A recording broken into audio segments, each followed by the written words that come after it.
Hello दोस्तों, आपके अपने YouTube channel Sandeep learning hub में आपका स्वागत है। आज हम लोग 10th क्लास का दूसरा जो लेसन है बहुपद पॉलिनोमियल, इसके विषय में हम लोग जानेंगे यह क्या होता है, इसके बेसिक कॉन्सेप्ट को जानेंगे और उसके बाद जब कॉन्सेप्ट हमारा क्लियर हो जाएगा तो उसके जस्ट बाद हम लोग क्वेश्चन सॉल्व करेंगे और क्वेश्चन में भी बहुत सारे नियम कानून और उसके कॉन्सेप्ट को जानेंगे।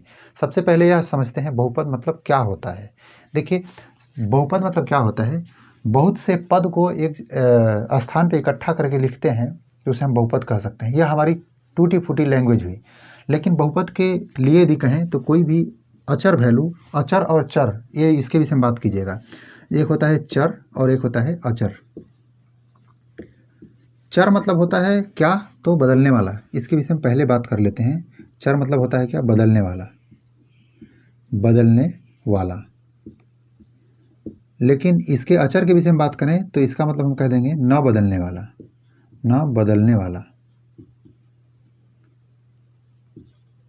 ठीक है, अब थोड़ा समझिएगा इसका मतलब क्या होता है कि बदलने वाला और न बदलने वाला का मतलब क्या होता है। जैसे यदि चर में हम बात करें तो यक्स और अचर में बात करें तो 4। चार और यक्स, इस दोनों के विषय में पहले समझिए कि चार क्या होता है और यक्स क्या होता है। चार एक नंबर है। यदि हम चार कह रहे हैं तो आपके दिमाग में एक फीलिंग हो रहा होगा कि चार का मतलब क्या होता है। जैसे हम बोले 4 रुपया, तो आप समझ लिए 4 रुपया का मतलब क्या होता है। लेकिन यदि हम बात कहें यक्स रुपया, तो यहाँ से आप कुछ नहीं समझ पाए। क्यों? क्योंकि हम जानते हैं कि यह बात हमारे मन में यक्स चल रहा है। तो हो सकता है हमारे मन में यदि यक्स 10 रुपया के बराबर हो तो आपके मन में यह यक्स 20 रुपया के बराबर हो सकता है। इसका मतलब कि जो यक्स है उसका मान फिक्स नहीं है, हर दम बदल रहा है। इसलिए हम इसको कहेंगे चर, यानी हम ऐसा कह सकते हैं कि वेरिएबल। इसको इंग्लिश में कह सकते हैं कांस्टेंट। यह वैल्यू कांस्टेंट है, यह बदलने वाला नहीं है।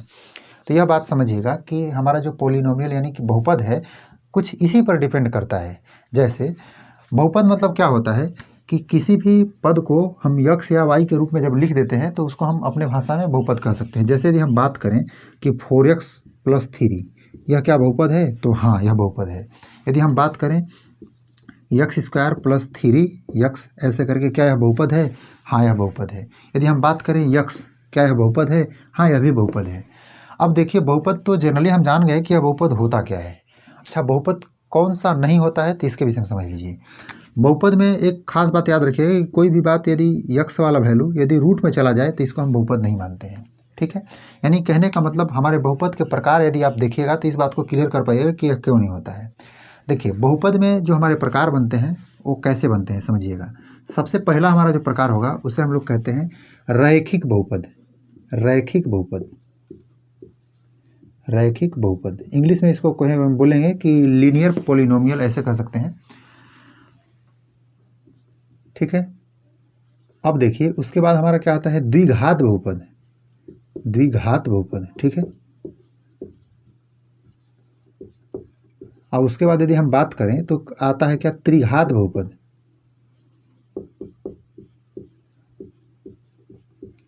अब थोड़ा समझिएगा, त्रिघात बहुपद उस तरह से चतुर्थघात, पंचघात, ऐसे करके बहुत सारा आगे निकल जाएगा।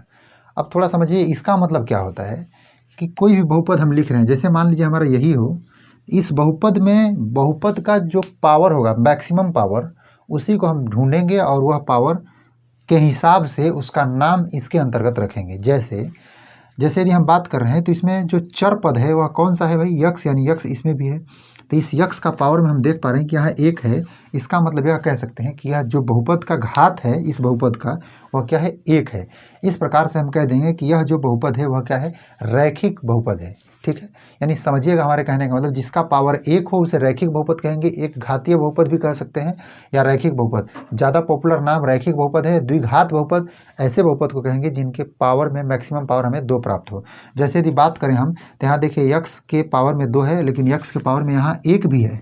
लेकिन हम इसमें मैक्सिमम पावर को देखेंगे, यानी ज़्यादा से ज़्यादा पावर हमें कहाँ मिल रहा है। तो इस पीरियड में हम देखेंगे कि यहाँ जो हमारा पावर है वह क्या है, 2 है, और इसी को हम कह देंगे इसी के आधार पर कि यह क्या है, द्विघात बहुपद है। ध्यान दीजिएगा, यदि मान लीजिए एक हम और एग्जांपल लेते हैं, जैसे x³ + 4x² + 3x - 1, ऐसे करके दे दिया हो, तो यहाँ हम देख रहे हैं कि x यहाँ पावर 1 है, यहाँ पावर 2 है और यहाँ पावर 3 है। तो इस प्रकार से हम कह देंगे कि जो यह बहुपद है वह क्या है, त्रिघात बहुपद है।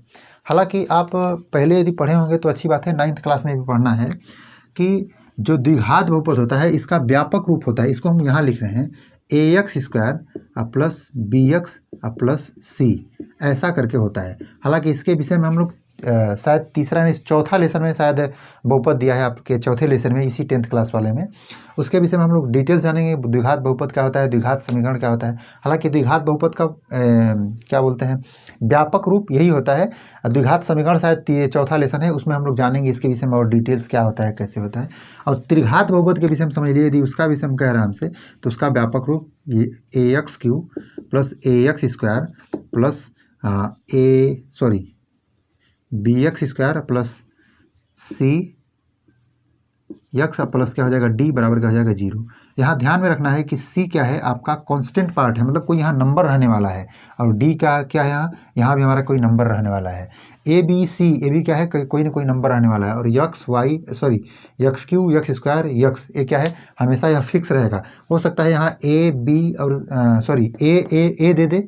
यहाँ जैसे हमारा यहाँ देखिए, यहाँ जो दिया है x स्क्वायर, यहाँ x दे दिया है। हो सकता है कैसे दे दो कि 5p स्क्वायर प्लस 3q ऐसे 3p प्लस 4 दे दिया हो, ऐसे करके दे सकता है। यानी x का जो वैल्यू है वह, यानी बदलने वाला जो वैल्यू है a वाला और a वाला, ये दोनों हो सकता है अपना अलग अलग कर दे, a वाला अपना अलग अलग कर दे, लेकिन जो भी कुछ रहेगा वह सेम रहेगा। जैसे a, यहाँ a दे दिया है तो a, b दिया है तो b, ऐसे करके दे सकता है।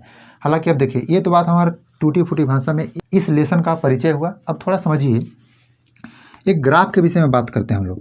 ग्राफ क्या होता है, ध्यान दीजिएगा। ग्राफ का मतलब होता है कि कोई भी यदि हम इसका यदि हम शून्यक मान लें, शून्यक मतलब इसके बराबर में कुछ जीरो हम मान लें, तो इस पीरियड में इसका यदि हम ग्राफ खींचना चाहेंगे तो इसका कोई ना कोई ग्राफ बनेगा। हालांकि 9th क्लास में अभी बात पढ़ना है, हम टूटी फूटी लैंग्वेज में बता रहे हैं, जो कि पीछे पढ़ना है। बस इतना ही बता रहे हैं कि उसे आप केवल रिवीजन के तौर पे जान जाए।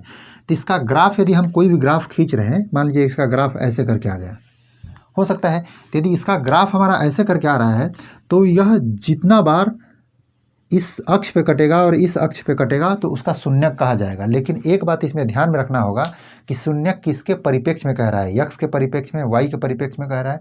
तो जिस पे कहेगा उसके अनुसार हम उसके शून्यक की गणना करेंगे।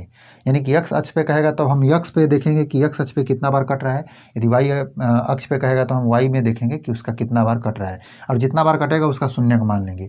शायद यह जो अगला हमारा जो चैप्टर है 2.1, उसी के विषय में हम लोग जब जानेंगे तो इसके विषय में देखेंगे कि इसमें क्या होता है और कैसे, और इसका गणना कैसे करते हैं। ये टूटी फूटी लैंग्वेज में अभी तक परिचय रहा है, और हम लोग अब स्टार्ट कर रहे हैं 2.1 का जो सवाल है उसके विषय में। देखिए, हमारे 2.1 का जो सवाल है, यह लगभग इसमें 6 सवाल दिया गया है। और सवाल में कुछ ऐसा दिया गया है कि बहुपद px के लिए यदि y बराबर px ग्राफ में दिया गया है तो आप px के शून्यकों की संख्या ज्ञात कीजिए। हालांकि यह सोल्व करना काफ़ी आसान है, लेकिन हम इसमें कुछ एक्स्ट्रा चीज़ आपको बताना चाहते हैं। क्या एक्स्ट्रा, थोड़ा समझने का प्रयास कीजिएगा।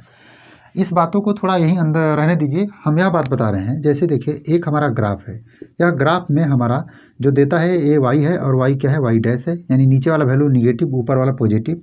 यहाँ x है और यहाँ क्या है, x डैश है। हम नहीं दिख रहे हैं, कोई दिक्कत नहीं है, लेकिन यहाँ आप समझने का प्रयास कीजिएगा। यह क्या है, शून्य है। तो यह बताइए कि कोई भी हमारा लाइन हो, जैसे मान लीजिए एक लाइन ऐसे करके हो, इस वैल्यू पर देखा जाए तो यहाँ x का वैल्यू देखा जाएगा और यहाँ y का वैल्यू देखा जाएगा, ठीक है।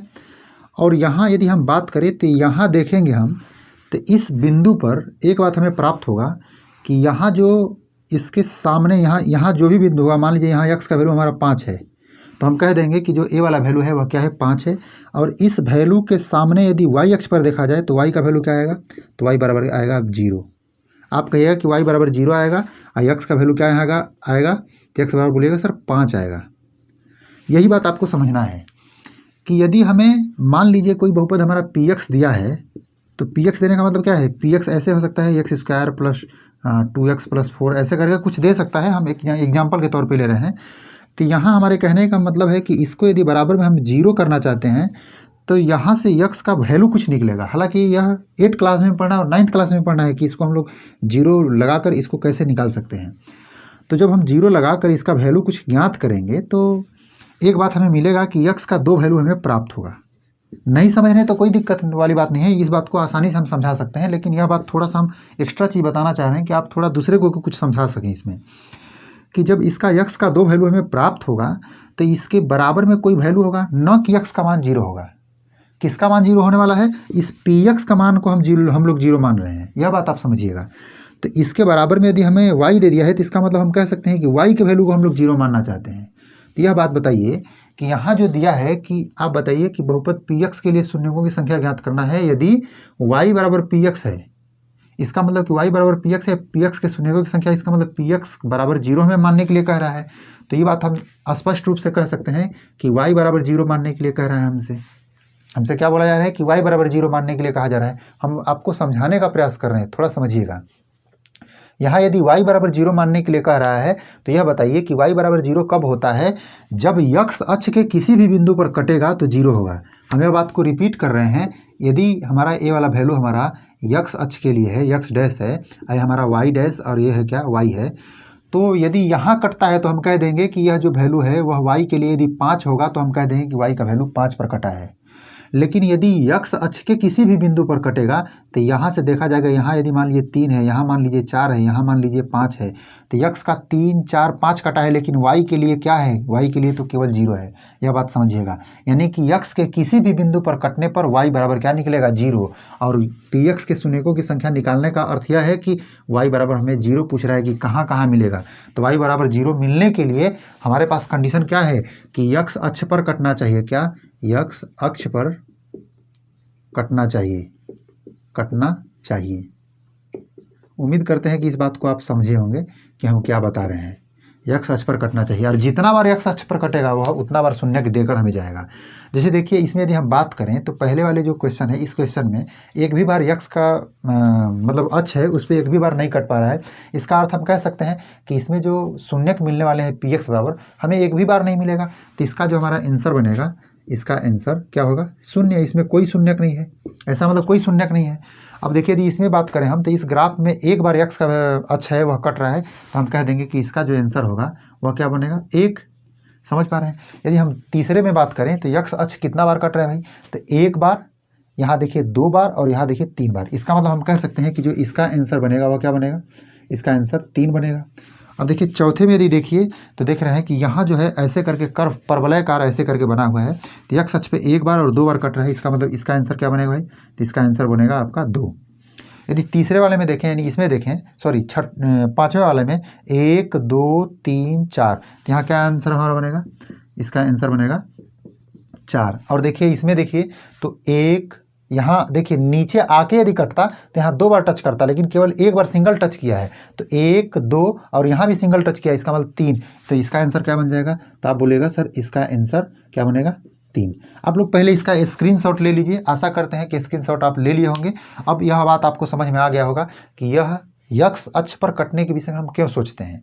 अच्छा, आपके परीक्षा में यदि एग्जाम में ऐसा आ गया कि मान लीजिए कि यदि हमको पी एक्स का वैल्यू नहीं पूछ रहा है, ऐसे कर दिया कि बहुपद पी वाई के लिए x बराबर पी वाई हो तो पी वाई के शून्यकों की संख्या ज्ञात कीजिए, तो आप शायद इस बात को आप ज्ञात कर सकते हैं, क्योंकि आपको समझ में आ गया है कि यदि हमें x बराबर दे दिया है पी वाई तो इसका मतलब x बराबर 0 होना चाहिए, और x बराबर 0 होने के लिए हमें y अक्ष पर कटना चाहिए। यानी x बराबर 0 कब होगा, यहाँ देखिए यहाँ 5 है, तो हम कह सकते हैं कि इस बिंदु पर x बराबर हमारा क्या होगा, 0 होगा, और y बराबर क्या होगा, 5 होगा।